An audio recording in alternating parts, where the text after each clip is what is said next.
graça e paz. Vamos orar. Pai querido, nós te agradecemos, te louvamos, Pai. O Senhor tem nos sustentado, nos fortalecido, nos animado, nos perdoado muitas vezes e sabemos que o Senhor está aqui conosco.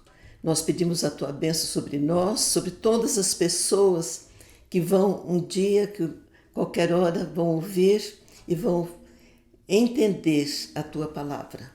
Pedimos também a tua bênção, a tua paz para o nosso país, para a Ucrânia e para Israel, Pai. Em nome de Jesus. Amém.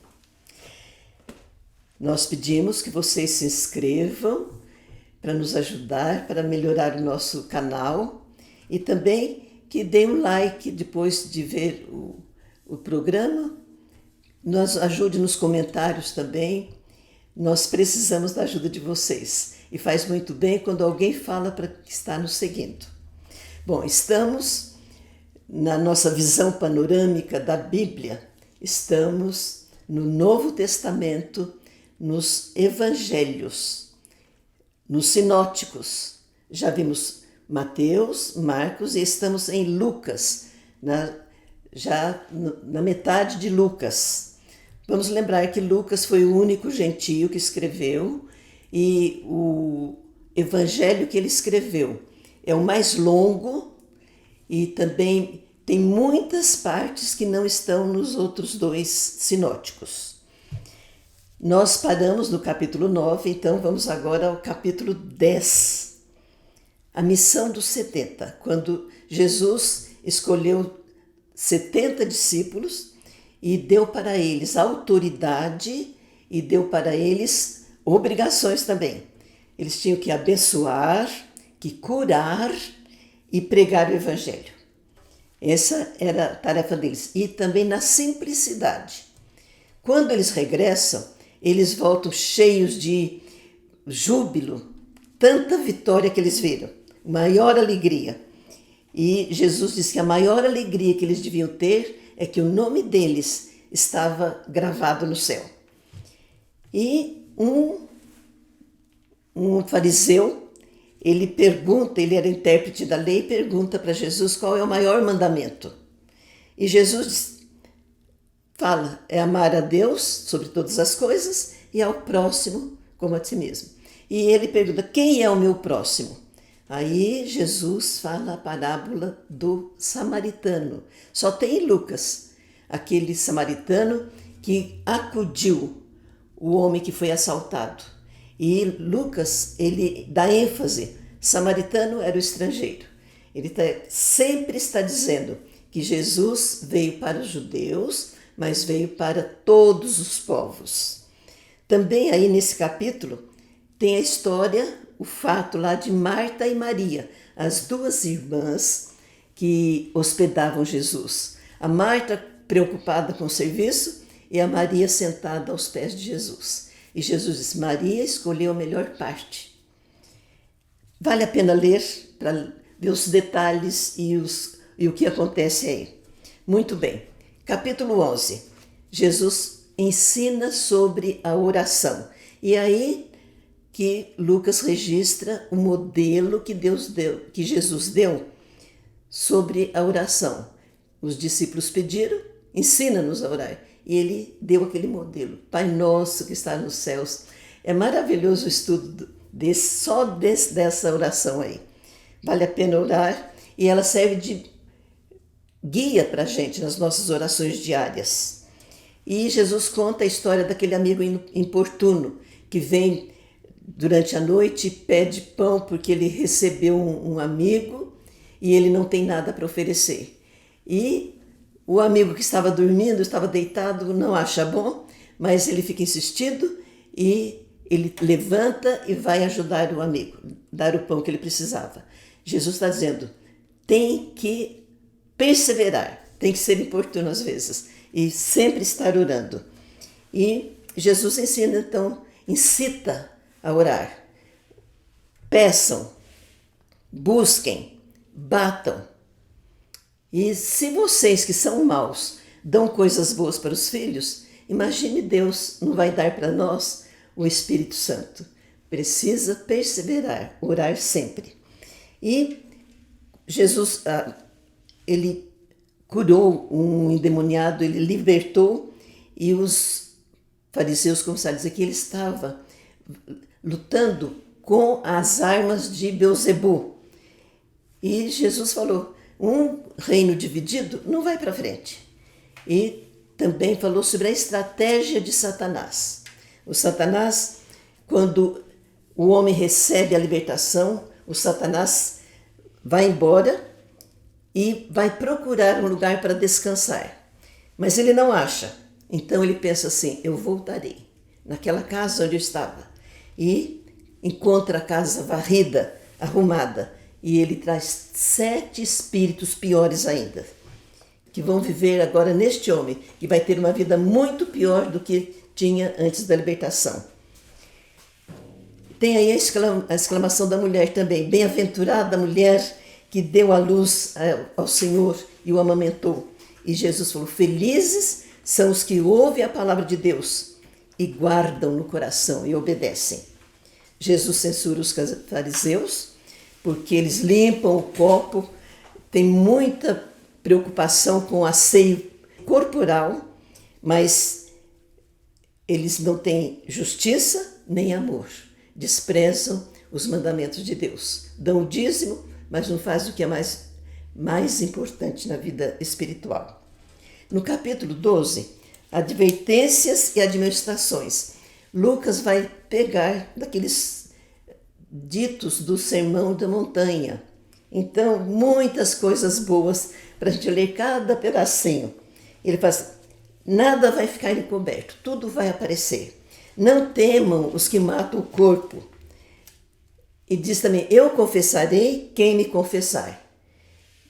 Vocês valem mais do que muitos pardais. E faz, cuidado com o fermento dos fariseus.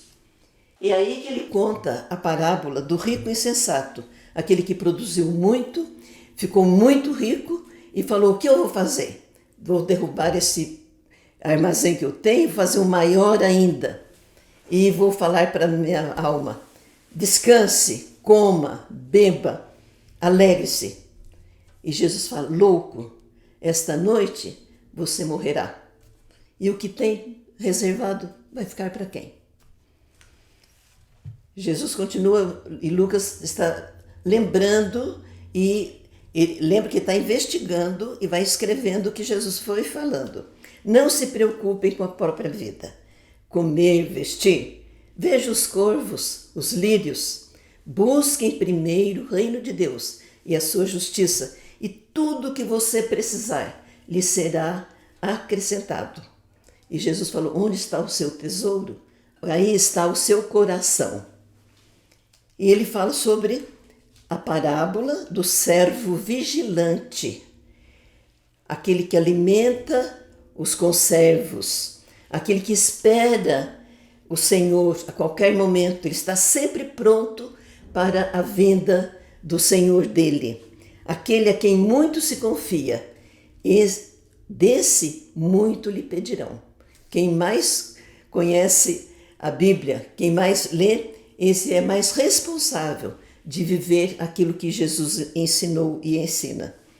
E Jesus diz assim, eu não vim trazer união, eu vim trazer divisão. Vai ter histórias, pai contra filho, filho contra pai, nora contra sogra, mãe contra filha, filha contra mãe. Porque aqueles que escolhem Jesus, que aceitam Jesus, vão ser separados. Capítulo 13, ele fala da figueira estéril. É uma parábola também. O dono do terreno vem e fala para o agricultor, essa figueira tem 3 anos e não dá fruto. Arranque. Ela está ocupando um espaço inutilmente. Aí o agricultor pede, deixa mais um ano. Eu vou escavar ou pôr estrume. E se não der fruto, aí o Senhor manda cortá-la. Jesus está ensinando os seus discípulos. E sábado, na sinagoga, sempre muitas coisas acontecem no sábado, na sinagoga, que Jesus obedecia os preceitos dos judeus. e lá aparece uma mulher encurvada. 18 anos ela sofria aquilo ali. E ele cura. O chefe da sinagoga fica indignado, fala, tem 6 dias na semana e ela vem aqui para ser curada no sábado. E Jesus fala, se o seu boi cair no buraco, você não vai tirá-lo? Porque é sábado. Esta filha de Abraão, 18 anos escravizada, não merecia ser curada? E Jesus fala, a porta da salvação é estreita e o dono da casa um dia vai fechar essa porta. Esforcem-se para entrar. E ele disse que os que praticam o mal serão excluídos, não aceitarão entrar nessa porta. E Jesus diz, pessoas virão do Oriente e do Ocidente, do Norte e do Sul, e ocuparão os seus lugares. Lugar dos fariseus que não aceitavam Jesus. E os fariseus falam para Jesus, vai embora, porque Herodes quer matá-lo. E Jesus manda um recado para Herodes, para o raposa. Ele fala, raposa, eu curo, eu liberto, mas no 3º dia eu terminarei. Importa caminhar hoje e amanhã. E outra coisa, Herodes, um profeta não morre longe de Jerusalém, fora de Jerusalém. E ali Jesus tem aquele lamento profético sobre Jerusalém, que a casa será deserta, um dia será destruída. E Jesus diz assim, vocês não me verão mais, até que digam, bendito o que vem em nome do Senhor. Capítulo 14 é a cura de um hidrópico. Eu fui procurar no dicionário o que é o hidrópico. A gente falava barriga d'água. E como ele é curado, os intérpretes da lei, os fariseus, acham que Jesus está errando, que não devia curar porque era sábado. E Jesus percebe, eles são convidados para comer, e ele percebe que alguns procuram o primeiro lugar. E ele disse, a humildade, não busque os primeiros lugares, porque pode ser que o dono da festa chegue e fale assim, olha, meu senhor, esse lugar aqui está reservado para fulano. Ocupe os lugares mais simples, que o dono poderá chegar, não, o seu lugar não, vem aqui, o seu lugar é de honra. Humildade, Jesus está pregando o amor. Eu acho que o amor é a primeira virtude de Jesus e a segunda é a humildade. E ele disse, quando você der um banquete, não convide os ricos, os parentes, os vizinhos, convide os pobres, os aleijados, os mancos, os cegos, porque eles não têm como retribuir. A recompensa você receberá na ressurreição dos justos. A palavra de Jesus é dura, né? E aí ele conta a parábola da grande ceia. Aquele homem fez um grande banquete e mandou que os empregados fossem chamar os convidados. Tudo está preparado, mas os convidados deram desculpa, ninguém apareceu. Um ia cuidar do terreno que ele comprou, outro estava casando, o outro ia ver os bois que comprou e nenhum veio. O dono da festa ficou muito bravo e mandou que chamasse o que eles encontrassem, os aleijados, os pobres. E eles voltam com esses agora, e falam, ainda tem lugar, então vai chamar ainda.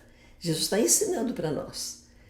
Tem lugar ainda no banquete do rei, no banquete de Jesus, na salvação de Jesus. E ele disse, no capítulo 15, esse capítulo 15 é muito conhecido, é quando Jesus participa de um banquete e ele, então, é criticado pelos fariseus e pelos escribas. Eles murmuram e Jesus conta a parábola da ovelha perdida, que também vai aparecer nos outros sinóticos, da dracma perdida, a mulher que tinha 10 dracmas perdeu uma, e do filho perdido, o filho pródigo. Esse é um capítulo muito estudado. o que ele diz, a ovelha, a dracma e o filho eram muito amados e foram perdidos, mas eles foram restaurados e há uma grande alegria na restauração deles. Jesus está falando que é assim que no céu há uma grande alegria quando um pecador se arrepende. Capítulo 16 é a parábola do administrador infiel. Ele é denunciado, demitido, e o que ele faz? Ele pega os que deviam e diminui a conta deles. E Jesus fala que ele foi ladino, né? Ele foi muito espirituoso, mas estava preparando o futuro dele. Eu vou ajudar essa pessoa que está devendo tanto, para depois ela me ajudar também. E aí, nesse capítulo também, que Jesus conta a história do rico e do Lázaro. O rico, que tinha tudo de bom, e o Lázaro, que era doente, ficava na porta do rico, comendo as migalhas, os cães lambendo suas feridas. Os dois morrem, o rico vai para o Sheol e o Lázaro vai para o seio de Abraão. Então, vale a pena ler aí o que acontece. O rico via o Lázaro lá, no seio de Abraão, mas Lázaro não viu a escuridão do inferno que estava o rico. E Jesus falou, você teve tudo e não aproveitou, nunca ligou para o pobre do Lázaro. Então, as parábolas Jesus ensinava, falava para tirar lições para a vida espiritual. E no capítulo 17, ele diz assim, ai do homem que servir de pedra de tropeço, de escândalo. E ele fala, se o seu irmão pecar, se ele se arrepender, repreende-o. Se ele se arrepender, perdoe. Se ele... Quantas vezes eu perdoo? 7 vezes por dia é o que ele vai perdoar. Esse é o padrão de Jesus. Até 7 vezes. E aí vem os 10 leprosos que pedem misericórdia. E Jesus fala, vão ao sacerdote. E enquanto eles vão indo para o sacerdote, eles são curados. E um só voltou agradecido. E Lucas diz assim, quem voltou agradecido? Um gentio. E Jesus falou, só o estrangeiro que voltou para agradecer. E Jesus fala sobre a vinda do Filho de Deus. A vinda do reino de Deus. Vai ser como relâmpago, brilho de uma extremidade à outra. É o Filho do Homem que está chegando. Mas antes é necessário que ele sofra muito. Será como nos dias de Noé e de Ló. Busquem saber o que aconteceu nos dias de Noé e de Ló. E o que a Bíblia é atual, ainda tem a mensagem para nós hoje. Mas precisamos ler, precisamos dedicar tempo para aprender e para agradar o nosso Deus. Que Deus nos abençoe.